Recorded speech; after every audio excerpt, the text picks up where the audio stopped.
So, Mary, it's great to see you. How are you? What have the last 4 weeks been like for you?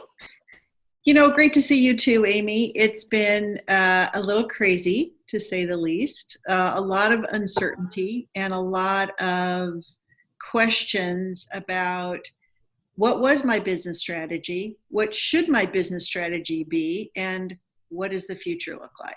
So it's been all over the board. So, you've been spending time with your clients, helping support their strategy and their pivoting to Yeah. that new strategy. Once we get through the panic phase, yeah, then we move to the strategy phase. I know it's crazy because you and I sat down in January and worked out our strategic plan for HumanPoint and just got moving on it. And now I feel like I could just take that and throw it out a window. I mean, it's done, you know. Do you agree with Almost that or? completely agree with that. There might be some pieces that you're able to salvage, but the timing of it is going to be completely different. And the future that we're facing is completely different than it was 6 months ago. And, I don't think we're ever going back to normal, whatever people consider normal. I'm just calling it the new abnormal because I love it. we don't know what it's actually going to look like, and which then requires a new strategic plan. But a lot of the plans, specifically the one that we created, is really what's called a growth plan. And a growth plan is iterative, meaning that given when there are outside circumstances, the O and the T, the opportunities and threats in the SWOT come about, you can go back in and make changes. And the plan should have a solid enough foundation that you don't have to rip up the entire thing. There's pieces that you can take. But the reason that most of these plans will be readjusted significantly is that the future completely changed. The way that we're going to work, how we're going to work, who's going to work, where's our revenue coming from, just took a gigantic leap off of the Grand Canyon, and we don't know where the bottom is. Wow. Can you talk a little bit more about that? So the from talking to the clients that I'm working with, every state has a different strategy. We have no national strategy for how we're approaching this. Some businesses have been helped out, some have not. It's a complete crapshoot as to who's gotten the PPP or who hasn't, and what companies had enough cash resources to keep them going and who didn't. Different Yeah. industries have been affected differently depending upon who had good lobbies in Washington when the CARE Act was written and who didn't. So, so the future for each of those different industries and each of those different regionalities or localities is going to be a little different. So depending on whether or not you have a local or a national strategy for your business, you don't know where that's going to land. So you have to go back to square one and say, what's the future? Given everything that I know today, how can I predict what the US or my state or my region is going to look like 6 months from now? And then you go back to your plan and pull out pieces that might work for that, and then build the rest of it around it. Thank you. So, as you're working with these clients, what emotions are you seeing them navigate? And how are you working with them through those emotions? Well, it's your classic change curve. This is classic stage one, where the panic and the grief and the loss and everything else settles in the first phase. And depending upon the resilience that some of these people have or don't have, is how well they'll get through phase one. If they don't make it through phase one, forget about phase 2 and 3. Never happening, right? So they're just going down the slide, the first phase of the change curve, and they don't know where they're going to land. And so the people that have more resilience have a little bit more confidence that we'll get through this. This too shall pass. We just have to navigate towards the future. And yes, there's loss. They're grieving. This was my business yesterday is not my business tomorrow. Everything I've saved for my retirement's gone. I've had to lose half my staff or my whole staff. Everything about their business has been disrupted. Amen, Yeah, sister. right. And so you just go, okay, so that was that. You grieve for it, you mourn it, you go, I'm sorry, it sucks. I hate this. What can I do going forward? So the people that kind of get their head around that are navigating this thing a little bit better. Yeah. And there's no shortcut to phase one, right? You No, just have to, you have to go through it. The only thing you can do is shorten its time. Am I just gonna, bite the bullet and get over it? It's like they say, pull that Band-Aid off and just rip it, right? Just rip it off. It sucks, cry, grieve, stomp your feet, moan, drink, whatever. Get yourself through it, right? And then you don't really know what's in my coffee this morning, do you? well, I'm pretty sure I do know what's in your coffee, Amy.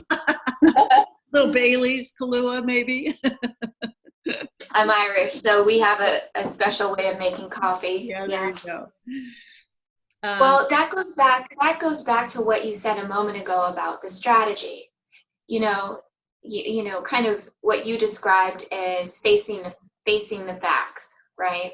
Mm-hmm. So the sooner someone is going to be willing to come to terms with the reality, then and only then can they work on the strategy. But, what do you say to the person right now who's avoiding or doing nothing to make decisions around that? And they're still living in this world of believing that the strategic plan that they had pre-COVID is the same plan that they're working off of. What do you say to that person? Well, I go back to a phrase that I learned a long time ago, which is, so this is massive change, massive disruption, more so, than anything in the past 100 years. It's not like the Great Recession was 10 years ago or 12 years ago, whenever that was. It's more like the Great Depression combined with a pandemic, right? So it's just bad. There's nothing that any of us have gone through that is of the equivalent. Yes. So I go back to a phrase that it's that change will not happen until the pain of staying the same becomes greater than the perceived pain of changing. Yeah. So until it's really bad and we acknowledge that's like, oh, I'm gonna burn up, or the fire's too hot, I need to move, I'm not going to move to that next phase, because we perceive that next phase as really scary because it's unknown. And you just described my dieting strategy. When my clothes don't fit, that's when I get really serious about it. The pain of staying the same is greater than the perceived pain of changing, right? Yeah. So this is what happens. So my bank account's down to nothing. The strategic plan is in tatters. I've lost half of my clients and my employees. Okay, I got to change. Yeah. Right? But wouldn't it make more sense to not let things get to there and pivot now and refocus and reframe the vision for the business now based on what we know? Like, wouldn't that make more sense? This is what good leaders are doing. And it all goes back to the analogy I use when I'm talking about change, is that we all have a kind of a built-in barometer for change, how we handle it. Take all the people, and this is 100%. 20% of those people are at the top end. They're the people who are change agents. They don't mind. It's okay. I'm kind of in that category. So people kind of look at me like I'm nuts half the time, right? Okay. No, but I've called on you a lot in the last 4 weeks. Like, okay, I'm fine with that. Then there's the other 20% of the people that are at the very bottom of it. It's like, do not move my cheese. Don't ever move my cheese. I'm living in the same house that my parents grew up in and that my grandparents grew up in, and I'm never changing, right? It's very, very difficult to get those people moving along. Most of the people are in that 60% in the middle. Most of those people you can move forward. The idea is just move them forward incrementally. We don't need them to be at the top end here, but we need them to be moving forward. And so leaders have to go to that top end. Leaders have to go first. You have to be willing to say, I'll take the lead. I'll take you up that mountain. If we might be wrong, it's okay, but at least we're moving. We've got to get people. We're doing something. Exactly. Yeah. Right. Anything is better than staying the same, because that's just going to get worse. Right. Thank you. I really appreciate your insight on that. And it's the kick in the pants that I think you're so good at doing naturally for leaders. Like, let's go, people. Yeah. So what do you think? Some businesses are getting PPP loans and disaster loans, and it's kind of the way you're describing this change curve. Some businesses have been very fortunate to get them. Some will never get them. Some are waiting on this next phase. And so there's this whole timeline of where funding has come or it hasn't come. And how do you see us moving from where we are right now, which I would describe still as pretty much chaos state, into that next phase of the change curve? What is your sense on the timeline and what that might look like? Well, the first thing that I'm telling clients is not to take too big of a chunk of time. You can only predict as much as you have information for, and that may be only 3 or 4 months out. Okay, it may be only a few weeks out. I mean, I was kind of disappointed yesterday to hear that, the governor talks about, what we're going to do, but he didn't give any dates. I'll tell you on Friday. Well, come on, dude, we got a plan, right? So go out with a plan with as much detail as you possibly can to help people. It's funny that you say that, because I had that exact conversation this morning. I'm like, even if the date's wrong, give us a date.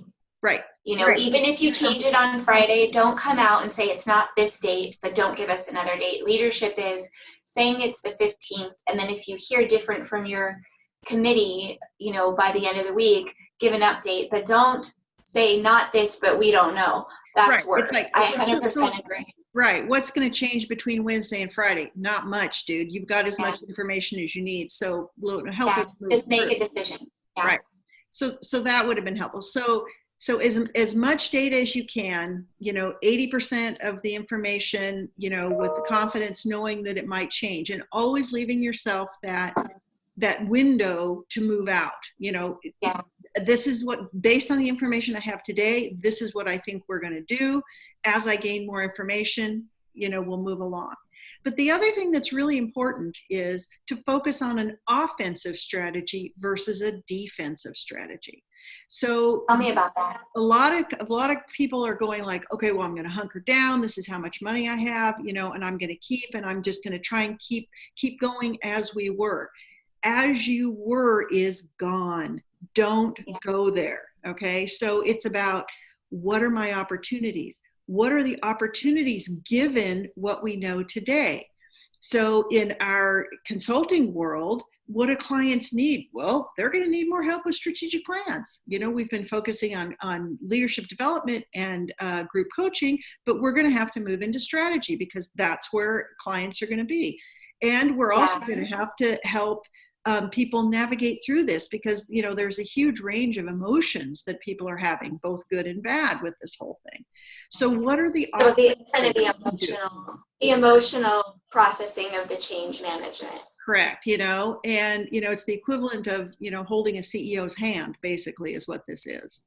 And so we're going to have to say, who else is going to need us? What are those, maybe we have to change our approach as to which clients we're going after. Maybe there's other coaches out there who, don't want to be on their own anymore, that we bring into the practice. There's opportunities in literally everything. And so you have to start looking at those. How are our clients going to buy differently? Where can we go?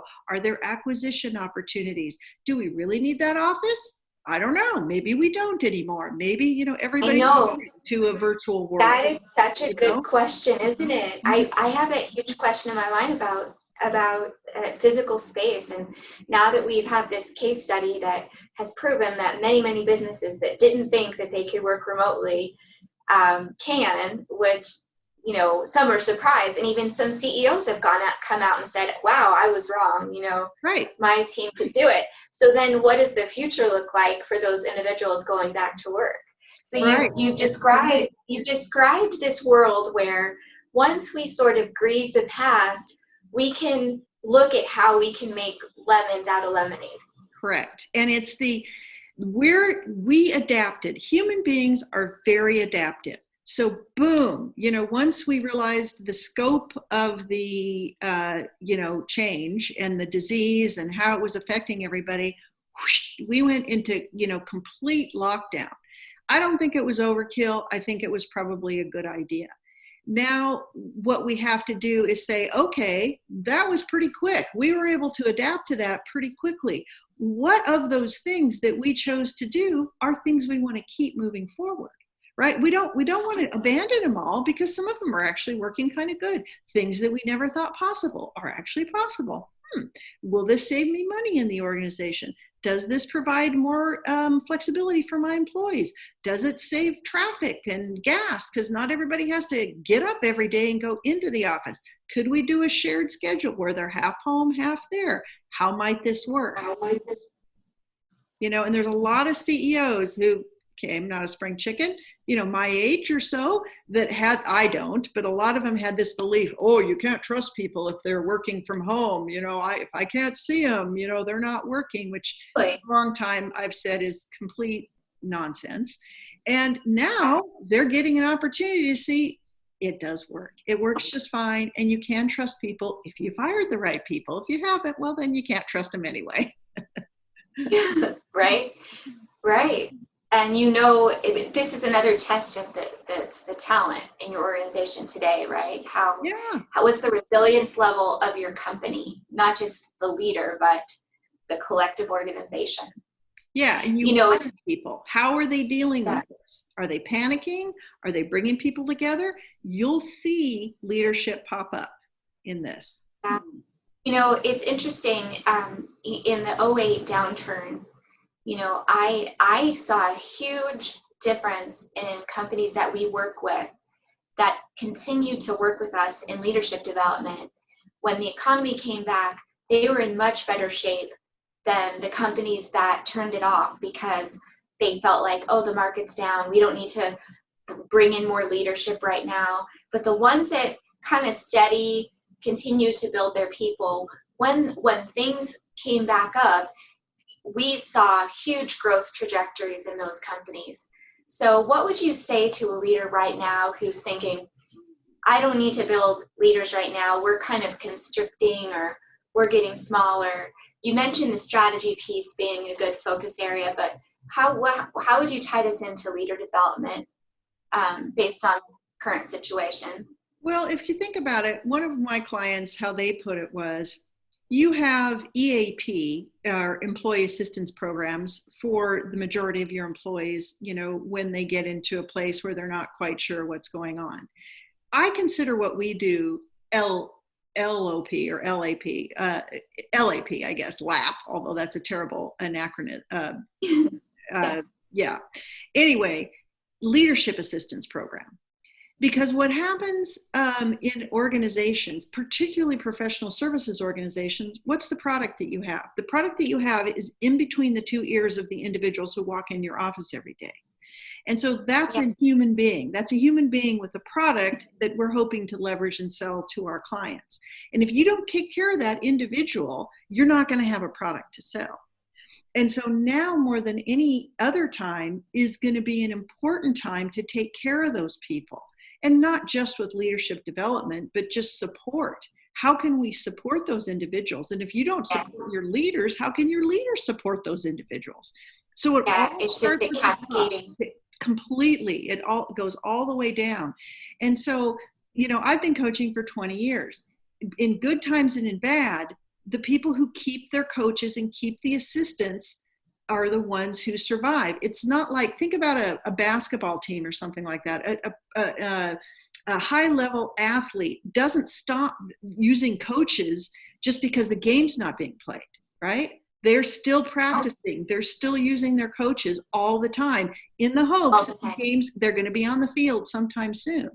And that's the investment that organizations have to make in their people, just like they would make an investment in a new building. This is for the future and not the time to be cutting it. It's like, I always hear this, oh, well, we're going into a period of constriction, we're going to cut marketing. And that's the stupidest thing you can do, right? Spend your money on marketing, get your name out there, because other people are going to be pulling back. Be the one that leads, not the one that follows. And that's exactly what we want to do with leadership development and people development. Same thing as marketing. It's a missed opportunity if you go there. Thank you, Mary. You know, it's interesting, the perspective you just laid out is very interesting. So you described a world where strategic planning is the future is not the same that you originally wrote your plan on. So you have a strategic plan that's 2 or 3 years out, but you have to live in very short horizons and be very agile. And then you described leadership development as a long-term investment, okay, and a short-term support structure to support leaders, like a leader assistance program, because they are navigating so much uncertainty. So having someone to speak to and to download and to support them in that, they get that short-term benefit and you're investing in this long-term benefit. So it's kind of like leaders need to be able to shift gears from long-term to short-term really quickly, both on the strategy side and on the leader side. Yes. And how they're investing in leadership. Yeah. Interesting. Exactly. You summed it up very well. Well, that's given me a lot to think about, Mary, and I appreciate you. And thank you for taking this time today to have coffee and share your wisdom with us all. And I'd love to get back together with you in a month or so. And let's see where we are then, and let's talk about the next phase of this change curve. Happy to do that, and I just want to keep encouraging leaders and businesses to keep going. It's not like people are going to stop buying things. So, you know, we have to redesign our businesses for whatever post-COVID is going to look like. Great. Thank you, Mary. Cheers to you. Bye, everybody.